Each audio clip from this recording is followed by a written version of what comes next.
Welcome to Twinkle Talk Bedtime Story. Little squirrel, what do you see? Little squirrel, what do you see? I see a bright blue jay looking at me. Bright blue jay, what do you see? I see a green frog looking at me. Green frog, what do you see? I see a yellow butterfly looking at me. Yellow butterfly, what do you see? I see a sly red fox looking at me. Sly red fox, what do you see? I see a wise orange owl looking at me.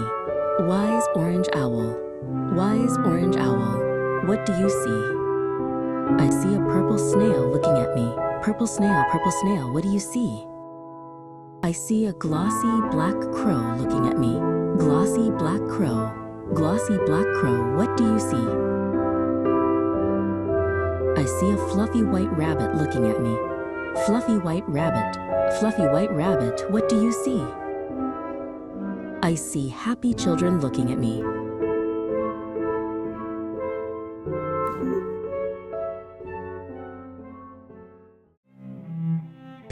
Pip's sleepy sighs. Pip loved his cozy bed, soft and warm from toe to head. Mama Fluff would tuck him tight, kiss his nose, and say goodnight. Sleep well, my dear, she'd softly say, then tiptoe out and walk away. But shadows danced and whispers grew. What was a little Pip to do? Mama Fluff, a tiny sound, no Mama Fluff was to be found. Mama Fluff came back inside. My sweet Pip, there's naught to hide. I'm just downstairs, I'm close by. Now close your eyes and give a sigh. But soon the quiet grew too deep. Pip couldn't seem to fall asleep. Mama Fluff, a louder cry, please don't leave me, please don't fly. Mama Fluff heard every sound and quickly turned and spun around.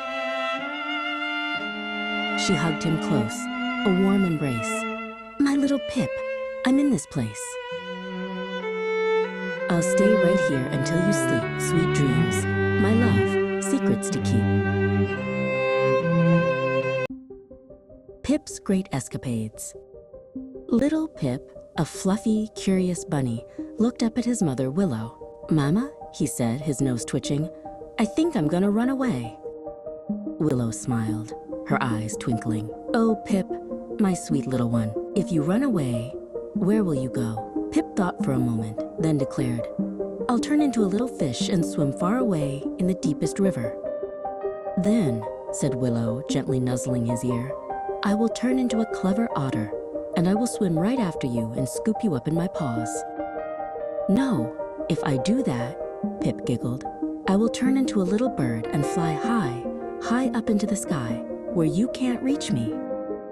Then, said Willow, her voice soft as a breeze, I will turn into a strong, warm wind, and I will blow you gently back down to our cozy burrow. Pip bounced with excitement. Then I will become a brave mountain climber and climb the tallest, snowiest peak where no one can follow. Then, said Willow, her smile as bright as the morning, I will turn into a warm, golden sunbeam, and I will melt the snow and show you the way back down.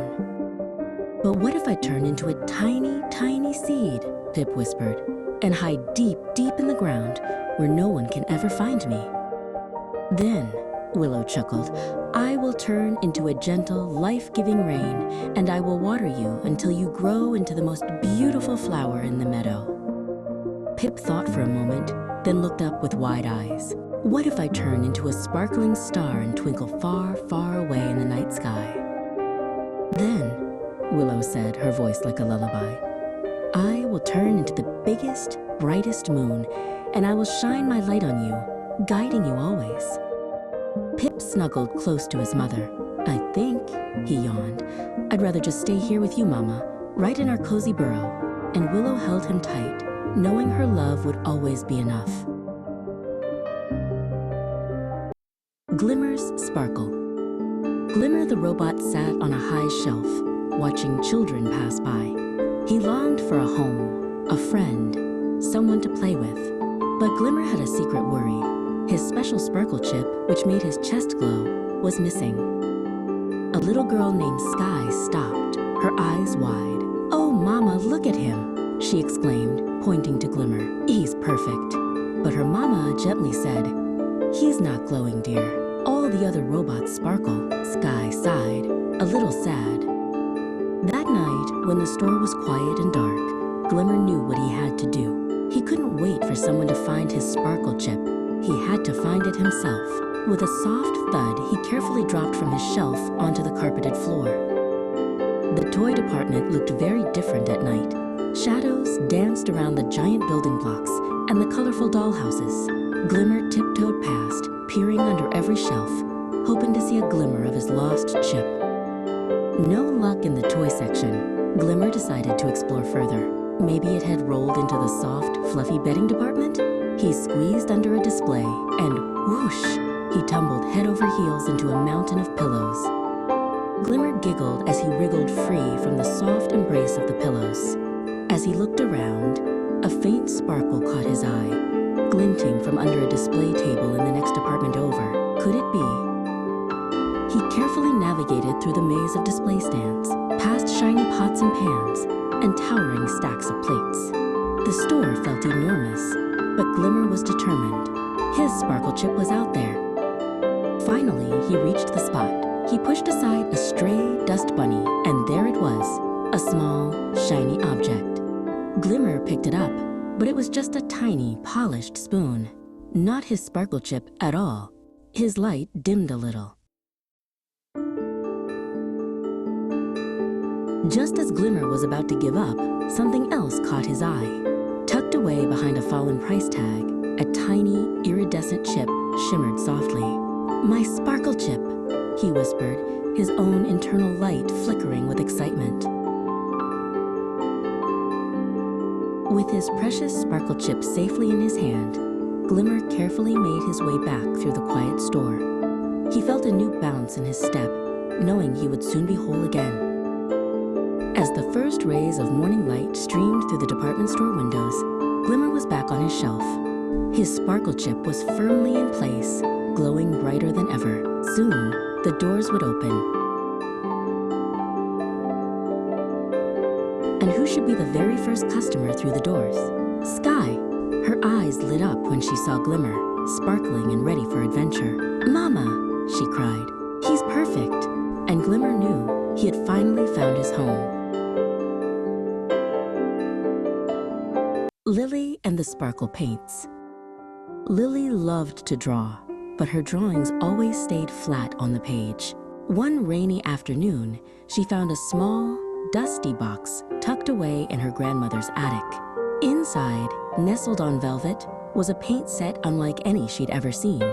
The paints shimmered with all the colors of a rainbow, and a tiny brush glowed softly. "What beautiful colors," she whispered, carefully picking up the tiny, glowing brush. She dipped it into a pot of shimmering azure and painted a small, fluffy cloud on a blank piece of paper. To her amazement, the cloud puffed out from the page, floating gently above her hand. With a giggle, Lily painted a bright yellow sun. It rose from the paper, radiating a gentle warmth that chased away the attic's chill. "This isn't just paint," she exclaimed. "It's magic." She decided to call her new discovery Sparkle Paints. Lily imagined a little companion for her adventures. With a swirl of crimson and gold, she painted a tiny, cheerful dragon. It had iridescent scales and fluttered its delicate wings, letting out a tiny, happy puff of smoke. "Hello, little friend," Lily said. The dragon, whom she named Ember, chirped happily. Together, they decided to paint a world where anything was possible. First, a winding path of emerald green appeared, stretching into the distance. Along the path, Lily painted tall, whimsical trees with leaves of every color. Apples of amethyst and pears of pearl hung from their branches, ready for a magical snack. Embers zipped around them, delighted. Next, a sparkling river flowed with liquid moonlight, filled with fish that glittered like jewels.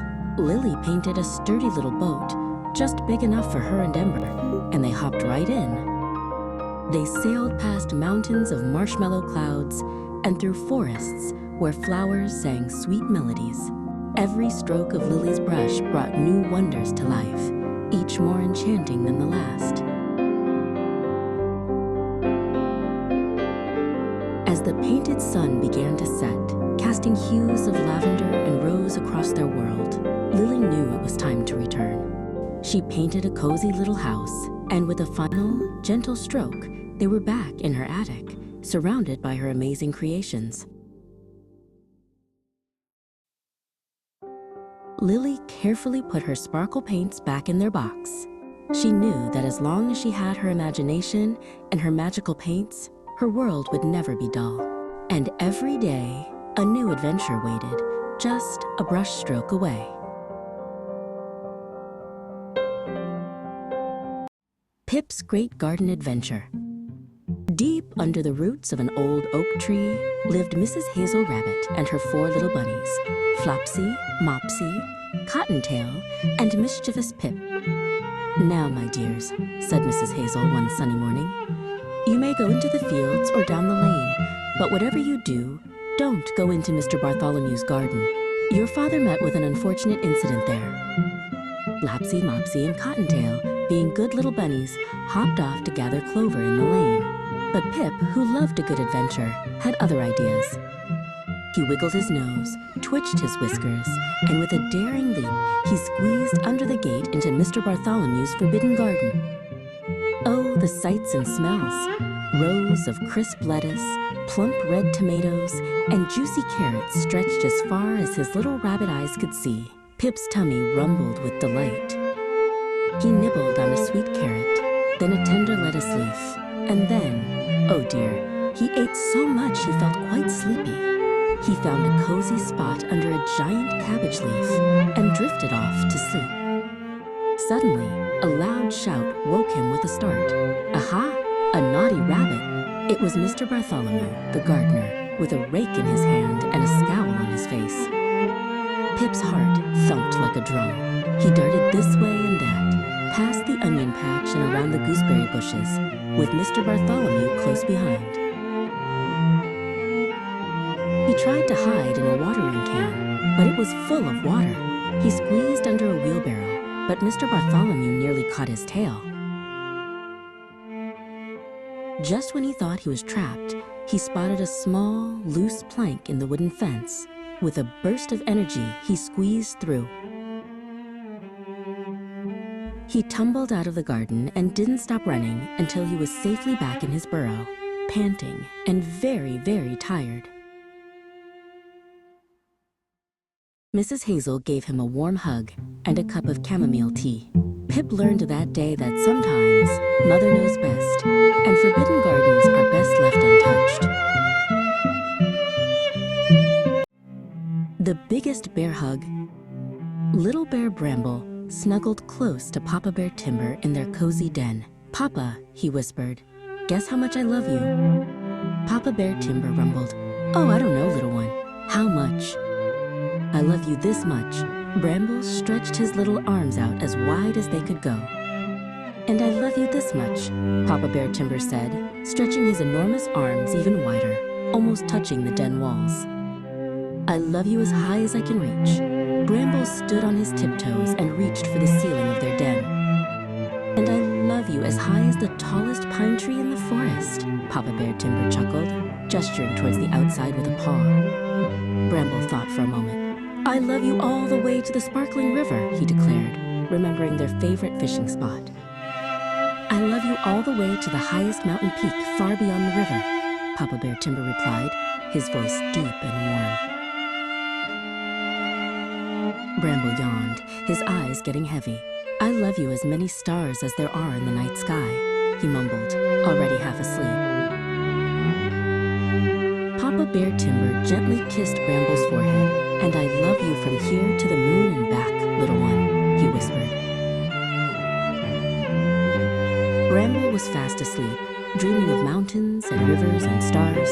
He didn't hear Papa Bear Timber add, "and all the way around the world and back again and again." Papa Bear Timber held his little cub close. knowing that some loves are simply too big for words, no matter how wide you stretch your arms or how high you reach. Ember's Sparkle Feast. In a land of shimmering scales and whispered winds, a tiny dragon hatchling named Ember poked her nose out of her egg. "Oh, I'm so hungry," she squeaked. On Monday, Ember found one juicy, sparkling sunberry. Munch, munch, munch, it tasted like warm sunshine. On Tuesday, she discovered two plump, purple moon grapes. Slurp, slurp, they tasted like cool moonlight. On Wednesday, Ember nibbled on three crunchy green leaf apples. Crunch, crunch, crunch, they tasted like fresh forest air. On Thursday, she gobbled up four sweet orange flame oranges. Gulp, gulp, they made her tummy feel warm and cozy. On Friday, Ember munched on five bouncy blue cloudberries. Pop, pop, they tasted like a gentle rain shower. On Saturday, Ember was still hungry. She ate 6 shimmering starfruits, 7 golden sun nectar blossoms, and 8 juicy dewdrops. On Sunday, Ember felt very full and sleepy.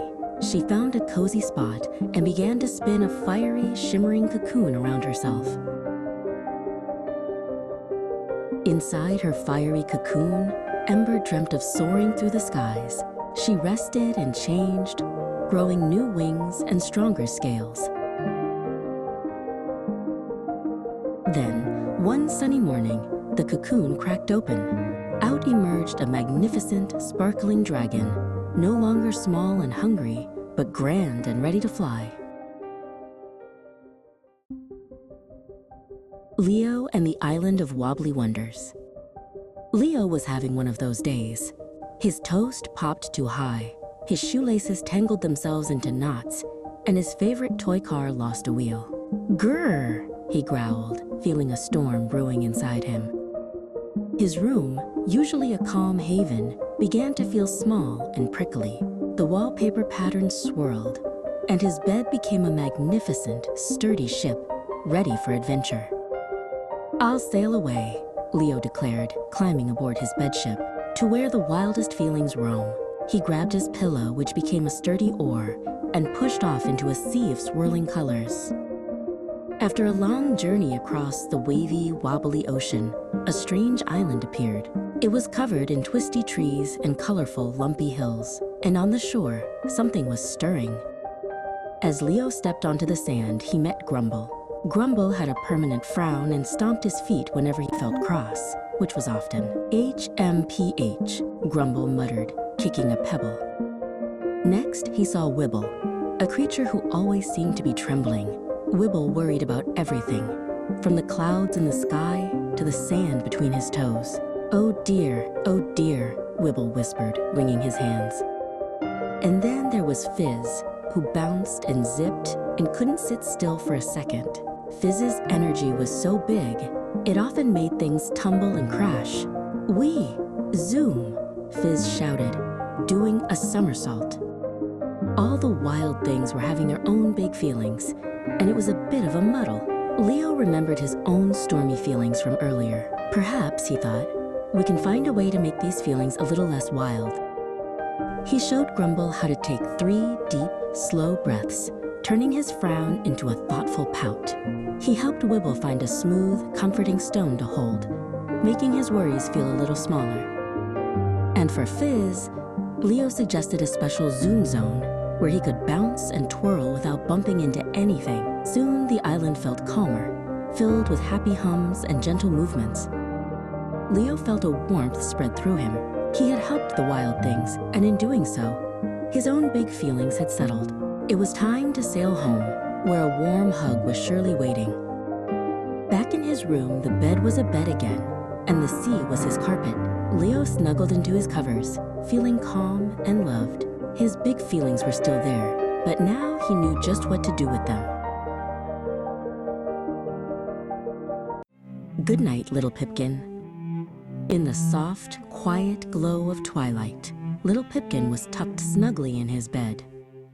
He looked around his cozy room, a special place filled with all his favorite things.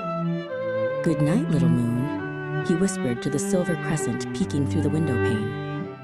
"Good night, fluffy cloud," he murmured to the painting above his head, a gentle white swirl. "Good night, little wooden train," he said to the toy engine sitting on his shelf, waiting for morning adventures. "Good night, warm, soft rug," he whispered to the sheepskin beside his bed, so nice for chilly toes. "Good night, twinkling stars," he sighed, seeing them through the window, like tiny diamonds scattered across the sky. "Good night, sleepy books," he told the colorful spines lined up neatly, full of stories yet to be read. "Good night, little lamp," he whispered to the soft glow beside his bed, now turned very low. "Good night, quiet chair," he said to the rocking chair in the corner, where Mama Bunny often read him stories. "And good night, my dear Mama," he mumbled as Mama Bunny leaned in to give him a final kiss. Then, with a happy sigh, little Pipkin closed his eyes, ready for sweet dreams until morning light.